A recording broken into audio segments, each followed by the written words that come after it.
dengan saya Ibu Tri Nur Hasana dengan bidang studi Bahasa Indonesia. Nah, pastinya anak Ibu sudah siap menerima pembelajaran hari ini. Untuk itu, jangan lupa untuk bersyukur dan berdoa di setiap mengawali aktivitas kamu.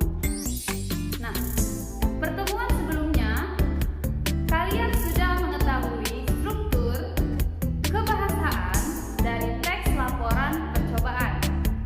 Video kali ini kalian akan menganalisis teks laporan percobaan berdasarkan struktur dan kaidah kebahasaannya. Nah, tujuan dari pembelajaran kita adalah yang pertama, kalian mampu mengenali dan menganalisis teks laporan hasil percobaan. Dan yang kedua, secara langsung kalian pasti mampu menulis teks laporan percobaan. Untuk itu, tetap semangat dan pastikan kalian mencapai tujuan itu. Anak Ibu, silakan kalian buka buku cetak halaman 29 dan perhatikan contoh teks laporan percobaan berikut.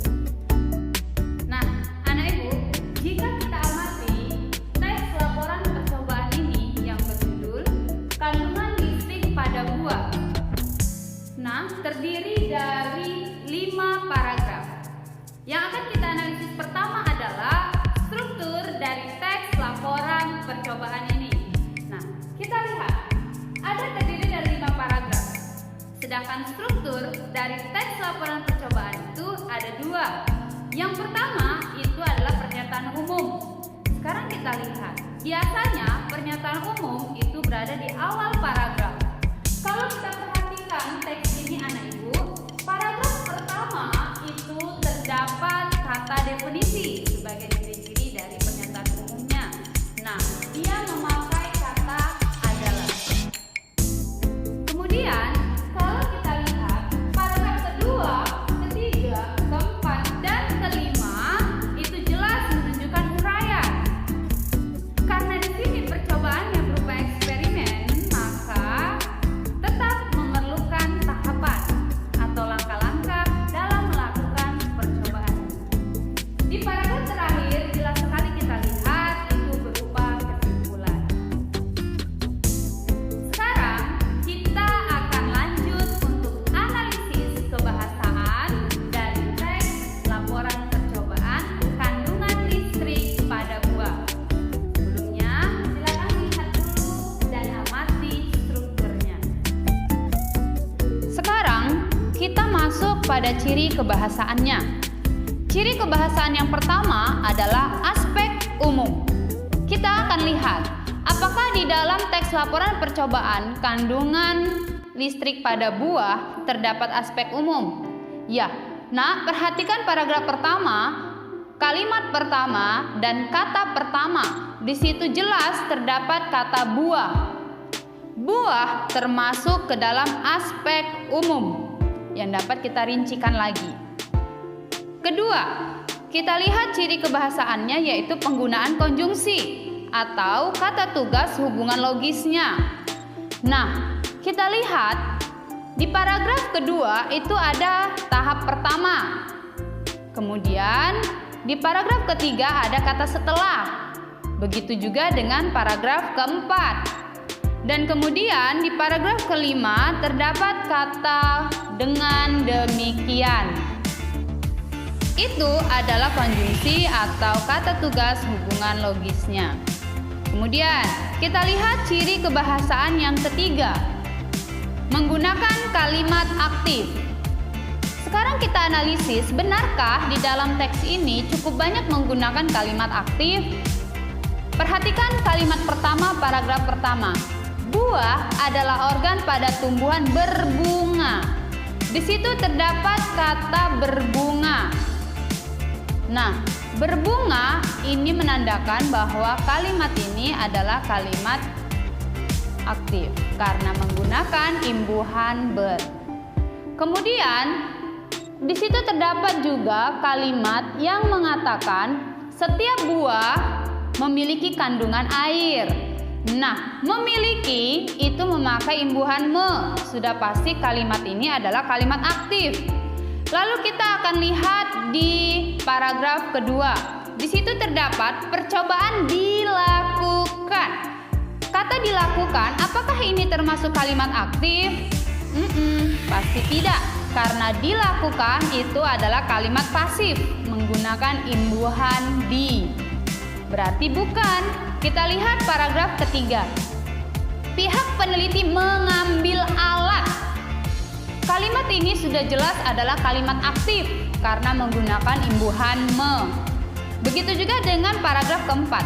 Setelah mencatat hasil, nah mencatat ini adalah kata aktif, sehingga kalimatnya akan menjadi kalimat aktif. Lalu, ciri kebahasan selanjutnya adalah menggunakan kata benda. Kalau kalian amati cukup banyak di sini kata benda, termasuklah kata buah.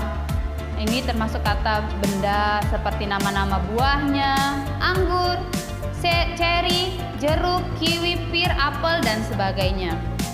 Kemudian, ciri kebahasan selanjutnya adalah adanya istilah teknis di dalam teks laporan ini. Kita lihat, apakah ada? Nah, kalau diperhatikan, teks laporan ini terdapat kata ovarium, terdapat kata ion, terdapat kata volt.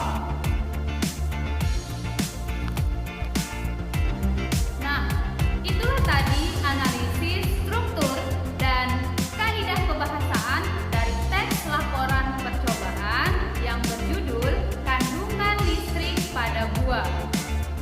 Dapat kita simpulkan bahwa untuk mampu menulis teks laporan hasil percobaan, maka yang harus kamu pahami adalah kamu memahami struktur dari teksnya, kemudian kamu memahami kaidah kebahasan apa yang harus ada di dalam teks tersebut. Selanjutnya, silakan cari beberapa sumber atau bahan yang berkaitan dengan hal yang akan kamu coba dan nantinya akan kamu laporkan. Anak ibu, sebagai aktivitas atau kegiatan kamu selanjutnya adalah saat ini kalian sudah mendapatkan banyak pengalaman membuat teks laporan percobaan. Di pertemuan pertama, kalian sudah tahu definisi dari teks laporan percobaan. Di pertemuan kedua, kalian sudah mendapatkan tutorial bagaimana membuat teks laporan percobaan berdasarkan struktur dan kaidah kebahasaannya. Di pertemuan ketiga ini, kalian juga semakin paham dengan diperkuat menganalisis teks laporan percobaan yang sudah ada. Nah, kegiatan selanjutnya adalah silakan kamu buat teks laporan percobaan membuat pelangi seperti yang sudah kamu lakukan sebelumnya. Bedanya, minggu sebelumnya kamu melakukan percobaannya. Saat ini, silakan kamu membuat laporan percobaan pelangi buatan. Nah, kemudian setelah teksnya selesai, analisislah berdasarkan struktur dan kaidah kebahasaannya.